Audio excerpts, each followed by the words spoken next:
What's going on, everyone? Welcome back. Today, we have got another way too early fantasy football mock draft, with this being a pre-free agency special look into what some of these selections might look like, because again, a lot of these things are going to change, and I figure it's kind of worth a look to see how the landscape might change after a week. But with that being said, look, we've got a similar setup. FantasyPros, 12-team, full PPR. We're going to be selecting from that 6th overall slot. So right in the middle, 1 quarterback, 2 RBs, 2 wide receivers, a tight end, a flex, and then 5 bench spots. But that's pretty much it. So let's roll on into it. If you enjoy, you know the drill. Hit that like button, subscribe. Let us hear it in the comment section. Do you agree, disagree with these picks, along with any other questions you guys might have? We will do our best to answer them all. But with that being said, let's look at our options here. And the first 5 picks, running back heavy. That is the name of the game. You guys know that. We have got Jonathan Taylor, Austin Eckler, Christian McCaffrey. That's going to be a pretty typical top 3 in full PPR scoring. Derrick Henry, Dalvin Cook. Now, look, I mentioned that this is going to be a pre-NFL free agency look into things. So obviously things will change. But hell, even after our last way too early fantasy football 2022 NFL mock draft, we saw a lot of things change. We've seen trades of big names. Russell Wilson from Seattle to Denver. That's going to impact guys like DK Metcalf, Tyler Lockett, obviously Russell Wilson as well. Then guys like Judy, guys like Sutton, Noah Fant going to Seattle. They don't really have an answer at the quarterback position yet. Other names, we know Aaron Rodgers is back in Green Bay, so Devontae Adams, going to be a bona fide stud yet again. Carson Wentz traded to Washington. There's been moves, so we'll touch on those as we make our way through and justify some of these selections. But look, so far, I'm looking at the wide receivers, and if I'm picking between wide receivers, it'd be either Cooper Kupp or Devontae Adams. That's not really all that surprising. I'd probably give the slight edge to Devontae Adams just because, guys like Robert Woods slowly going to be returning. The Rams potentially adding some more wide receivers, potential worry of a Super Bowl hangover. But either way, look, you can't go wrong with Kupp or Devontae Adams. I just kind of want to look at these running backs. I've said it before. I think Cam Akers is ranked way too damn high. He's coming off a serious injury. Darrell Henderson is still there. We'll see what happens with Sony Michel. I'm looking at Najee Harris, and look, he proved me wrong this last season, hand up, but now without Big Ben, the Steelers still don't have an answer at that position. Maybe it'll be Deshaun Watson, who knows, but that offensive line still stinks, so I'd rather go in a direction like a Joe Mixon or a DeAndre Swift, honestly. And let's quickly look at this cheat sheet of running backs. I'm looking at the options. You've got Najee Harris, Mixon, DeAndre Swift, who I mentioned. Javonte Williams with Russell Wilson now there. A lot of people have him ranked extremely highly. As long as Melvin Gordon is there, I can't bring myself to do that.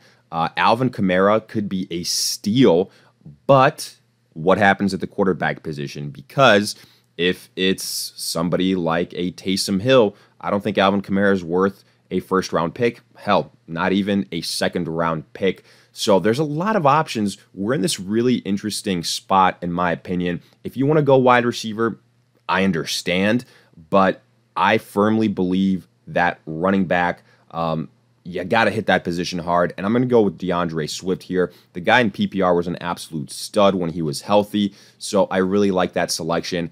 And I think we're going to see some interesting picks here. Let's look at our draft board, what happened in the next couple of selections. So you see immediately Cooper Kupp, then Joe Mixon, Cam Akers, Javonte Williams, a lot of those running backs that we mentioned, Najee Harris at the end of the first round, then Devontae Adams with the 112, followed by a run on wide receivers. That's typically what happens when you have the run on running backs, and that position kind of gets a little bit, less stout. Then you get those wide receiver ones flying out the board. Justin Jefferson, Jamar Chase, Tyreek, Stephon Diggs. Then Alvin Kamara with the 205. Again, he'd be somebody that I'm probably avoiding until I know the quarterback situation in New Orleans. Deebo Samuel afterwards. Now, this is normally where I'd probably consider a guy like a Calvin Ridley, but for obvious reasons, Calvin Ridley doing a little bit too much gambling on FanDuel, not going to be a part of this 2022 player pool. Unfortunate, but that is the situation there. So right now, I'm kind of looking at these running backs again. I'm looking at the wide receivers. And I do like Nick Chubb, don't get me wrong, but in PPR, I'm not his biggest fan. Antonio Gibson is somewhat interesting because, you know, Carson Wentz does have the improvement there. How much do you believe in Carson Wentz? What happens with McKissick? Does he come back? You know, I wouldn't mind going with the David Montgomery maybe in the third round if he's there.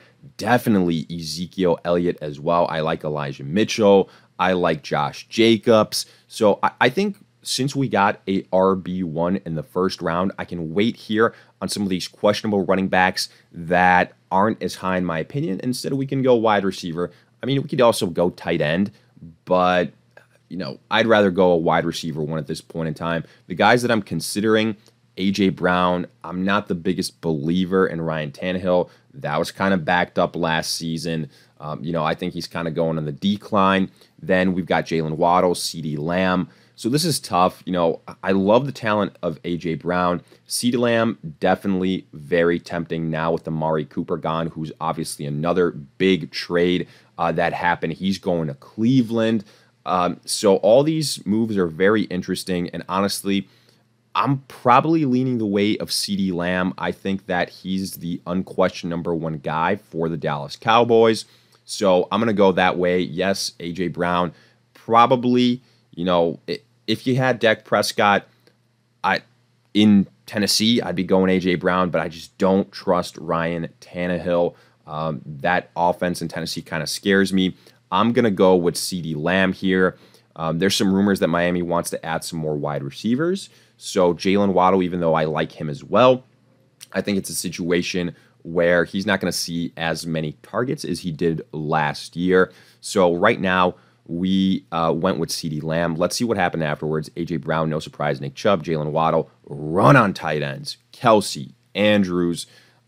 Interesting to see, though. Look, remember last year, we were seeing guys like Kelsey going at the end of the first round. Now, again, it's still early, all the way at the end of the second round. Kelsey, Mark Andrews, then our first quarterback, Josh Allen, Antonio Gibson, Kyle Pitts, real early on Kyle Pitts, but I mean, who else is Matt Ryan throwing the ball to? Then Keenan Allen, then George Kittle. So the top four tight ends off the board. I'm a big, you know, believer in T.J. Hawkinson, Darren Waller still as well. So I'm not too worried there.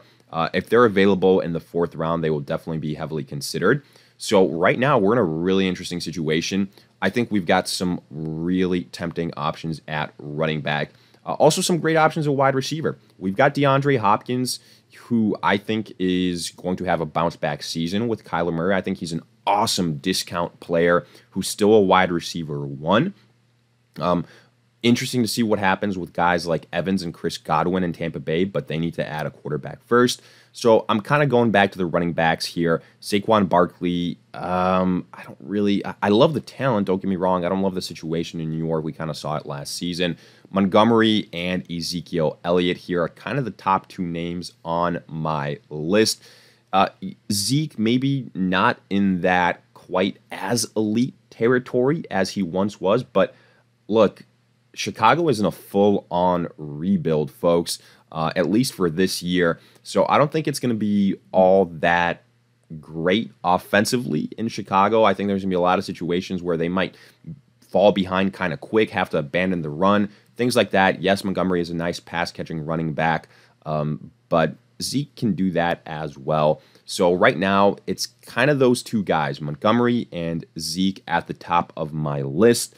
And I'm probably going to go with Ezekiel Elliott here, give him the slight edge. Yes, again, I've already got CeeDee Lamb, but to me, I think Zeke, especially again with the reports being that he was a guy that was playing not 100% for the majority of last season, I think he can have a bounce-back season here. So We'll go Zeke and then figure it out afterwards. And I really like the way that this kind of turned out here because I'm already looking at some of these running back options again, giving us some more depth. But so we went Zeke, then go Saquon, Aaron Jones, Deontay Johnson, DeAndre Hopkins, great value DeAndre Hopkins. I'm going to be saying that a lot this season. DK Metcalf, Montgomery at the end of the third round, probably pretty good value too. Then Godwin, Leonard Fournette, way too early for Fournette. I don't think he's going to be back in Tampa Bay. Then you see DJ Moore, T. Higgins, Jerry Jeudy. So there you go. There you see the Russell Wilson impact. Jerry Jeudy being drafted in the fourth round, that would have never happened just a couple of weeks ago, a couple of days ago. And hell, I mean, on the flip side, you have got, I believe, guys like, the wide receivers in Seattle that not many people are taking a chance on. Actually, let me see where DK Metcalf went here. Okay, so he went with the second to last pick in the third round. But again, he probably would have been an earlier pick. Tyler Lockett's still on the board, but there's reports he might be traded. So right now we've got Swift, CeeDee Lamb, Ezekiel Elliott. If I'm looking at wide receivers, I'd be okay taking a chance on Terry McLaurin here. Also, some of those tight ends that we mentioned, Waller, Hawkinson, they're still available. Running backs, man, I really like some Elijah Mitchell. I really like Josh Jacobs, but I do think that some of those pass-catching upside situations that Jacobs had last year might kind of disappear a little bit with a healthier Darren Waller, with probably the Raiders adding some more weapons in terms of wide receivers. So I'm more inclined to take a chance on Elijah Mitchell here in the fourth round. I don't think he's going to be available to me in the fifth round. So this is going to be Elijah Mitchell territory. And from there, we'll figure it out at tight end. Also, kind of just looking at this, a lot of these teams already picked the tight end. So, we might get lucky and one might fall to us. Probably one will fall to us.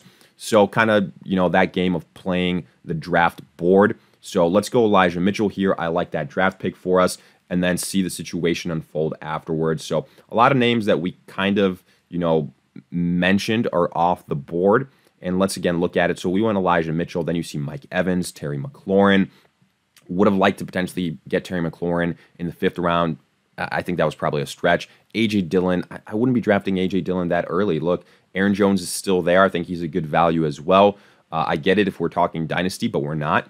So then you see Michael Pittman. You see Brendan Cooks. Michael Carter with the first pick in the fifth round. Amari Cooper, Allen Robinson. I'd be taking Josh Jacobs ahead of Michael Carter all day, every day. Tyler Lockett with the fifth pick in the fifth round. I wouldn't be taking Tyler Lockett that early until I know what the quarterback situation in Seattle is. So that's something to mention. Now, I think we're in an awesome spot here. Running back-wise, we've got three names that I really like. We could, look at another wide receiver here. Somebody like let's see, I'm kind of looking at the name. Somebody like a Marquis Brown, somebody like a Robert Woods, Cortland Sutton still there, Mike Williams still there returning to the Chargers. So some really great options. But I think right now is a really good time to take a chance on one of these tight ends. And who are we going to go with? I love me some TJ Hawkinson, but I've already got DeAndre Swift. I've already double dipped on one offense with Lamb and Zeke. I don't want to make myself too one-dimensional. So I'm going to go with Darren Waller. I think Darren Waller is going to have a bounce-back season. So let's add him to the squad. I really, really like that pick for us there. And then kind of break it down a little bit further. So again, looking at the draft board, unfortunately, we were hit with a quarterback run, which I definitely did anticipate. Cortland Sutton also off the board. I was potentially hoping to take a chance on him. But so we see Hunter Renfrow after a Darren Waller selection, J.K. Dobbins, Damian Harris, Elijah Moore, Justin Herbert. I would have loved to have taken like either a Kyler Murray or a Lamar Jackson in the sixth round. If I could have gotten Kyler Murray in the sixth round, I would have been very excited about that. Clyde Edwards-Helaire, man, first pick in the sixth round. Talk about how much of a hit he's taken. Miles Sanders, the sixth pick in the sixth round. So that's interesting there. So Aaron Rodgers still on the board. I think that's pretty good value. James Conner kind of recommended as that next best available running back. I don't think he's going to be back in Arizona. We'll see. So there's some really good names. I think this is still a little bit too early for Amon-Ra St. Brown. Some of these sophomore wide receivers, I'd still rather go with Thielen, Marquise Brown, Mike Williams, again, still there. honestly, I'm probably going to go Mike Williams. The Chargers just spent a boatload of money to bring him back. So I'm going to go that direction. He had a nice breakout season. It kind of finally happened for him. And okay, sure, here FantasyPros is going to say that was a reach, blah, blah, blah. I'm all right with that. I know how to build the squad. I know the needs. So I'm looking at quarterback now. Matthew Stafford's still there. Jalen Hurts, Russell Wilson. I like Matthew Stafford. Let's look at the draft board. Who already? So there was a quarterback run here. So we're pretty much one of the only teams without a quarterback. So we can wait on that until the next round, which means here I'm going to go with a guy that I mentioned before, and that is Marquis Brown. I think he's another viable starting wide receiver. Had a huge year last season. Robert Woods also kind of tempting. I think he's going to return back to form and be a solid wide receiver too. So I'm just going with the higher upside here. However, I'm going to go with Marquis Brown. So let's add him to the squad and kind of remind you guys of our roster here after these next couple of simulations are done. Let's look at the squad so far. We do need a quarterback still. So we're going to go look at our roster, but I love the way this is shaping up in terms of our starting guys. Swift, Zeke, Elijah Mitchell, then wide receivers, CeeDee Lamb, Mike Williams. We just got Marquis Brown. We've also got Darren Waller. I love this team so far. The only thing maybe that I wish could have been different is like in the 6th round, if we were able to get a Kyler Murray, I would have been very, very happy about that. But, you know, there's still some guys that I really like here at the quarterback position. Now might be the time. Let's again quickly look at it. There's one team that doesn't have a quarterback here that's going to be picking. So how many quarterbacks are on our board that we would still be okay with? Matthew Stafford, Jalen Hurts. I'd probably rather just go Matthew Stafford right now. There's some rumors about what might happen with Jalen Hurts. So I'll go with the more sure thing in Matthew Stafford. I like that offense more so. So let's go with Matthew Stafford now. And we have got our quarterback. And I'm guessing Jalen Hurts will probably go. Yep, that's exactly what happened. So it makes, you know, kind of makes sense why we went Matthew Stafford when we did backs up that logic. I'm not big on Trey Lance or Justin Fields right now. Lance is an interesting dart throw, but, you know, the fact that the 49ers aren't saying we're fully going to, you know, move on from Jimmy Garoppolo just quite yet, I think kind of tells you a little bit about Trey Lance and where he's at. Looking at these running backs, we've got Alexander Mattison. So we are in the handcuff category. Ramondre Stevenson does have some nice upside. Damian Harris still is there, however. So Darrell Henderson, but, you know, Cam Akers, I think that's going to be a running back by committee type of situation. Now, looking at some of these wide receivers on the flip side, you've got Juju Smith, who's going to be a free agent. Christian Kirk, same probably with him. Rondell Moore, Russell Gage going to be a free agent. What's going to happen there, I'm not sure. So just kind of going further and further down this list of wide receivers, I don't necessarily love anyone. Looking at tight ends, Dallas Goedert is interesting, but again, we've already got Darren Waller. So we're in a position here where we can take basically some high upside guys and just take a, you know, kind of take a gamble on them. And I think one of those guys potentially might be Chris Carson, depending on what happens in Seattle. But again, it's a big question mark. So honestly, maybe the better pick here would just be going Ramondre Stevenson. We know what he can do. Damian Harris does kind of get banged up from time to time. So I'll probably go Ramondre Stevenson at this point in time. Alexander Mattison, you know, he's an option, but it's tough for me to justify taking him when I know he has pretty much zero value unless Dalvin Cook is hurt. So let's go with Ramondre Stevenson here. I think he definitely kind of proved last season that he can get it done. So I'm going to go with Ramondre Stevenson. And then afterwards, we will figure out some more things here. Let's look at the draft board. But, you know, we've gotten to the point where a lot of these picks are flyers. You know, you see this run on tight ends for teams that didn't take a tight end. Goddard in the 9th round. Good value, all things considered, actually. Christian Kirk, Dawson Knox, Ertz, Gesicki, Gronk. Then all these backup running backs in the 10th round. Madison, Gainwell, Williams, Sony Michel, J.D. McKissick, Darrell Henderson. Chris Carson still on the board, you know, could take a flyer on him.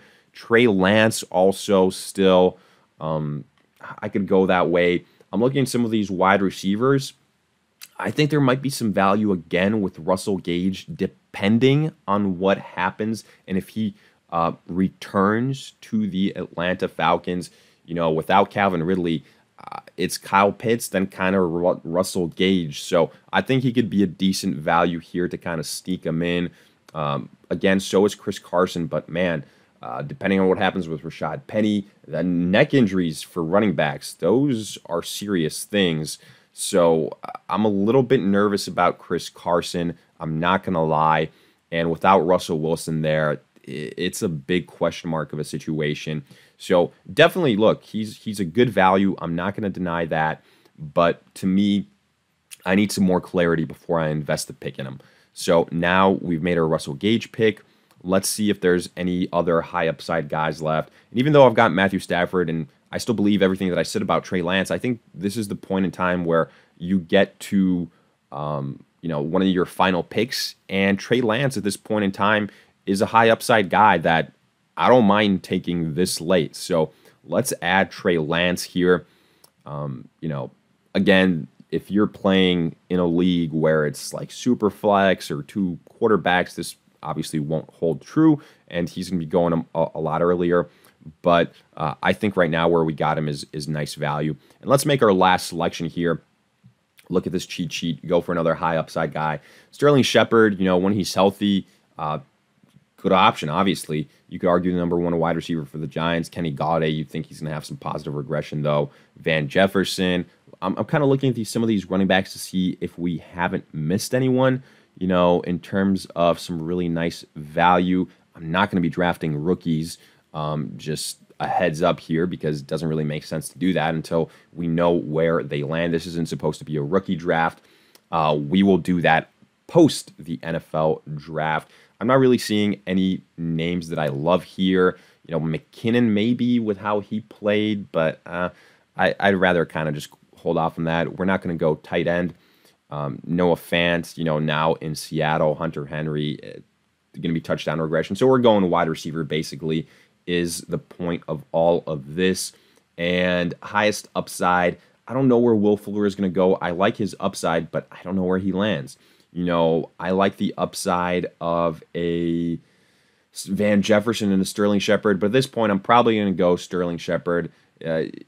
You kind of enter the situation and he's probably not going to play the full season, which is unfortunate, but you can use him as trade bait, whatnot. So let's add Sterling Shepard to the squad here and then figure it out. And I think I actually really like my roster. And of course, we get a D+ grade, which I couldn't disagree with more. Let's again look at the squad. In terms of quarterback, I said it last year. I'm perfectly fine, and I say it every year, waiting on the quarterback position. Matthew Stafford's probably going to be a top 10 quarterback again.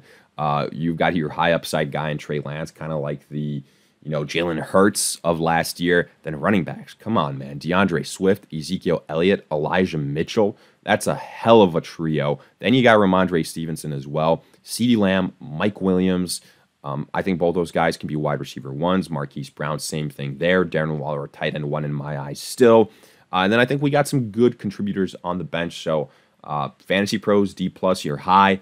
I'm giving this at least a B grade, but hell, let me know what you guys thought in the comment section. Hopefully, this was enjoyable and you kind of use it as a look back in terms of the NFL and fantasy landscape prior to free agency and afterwards.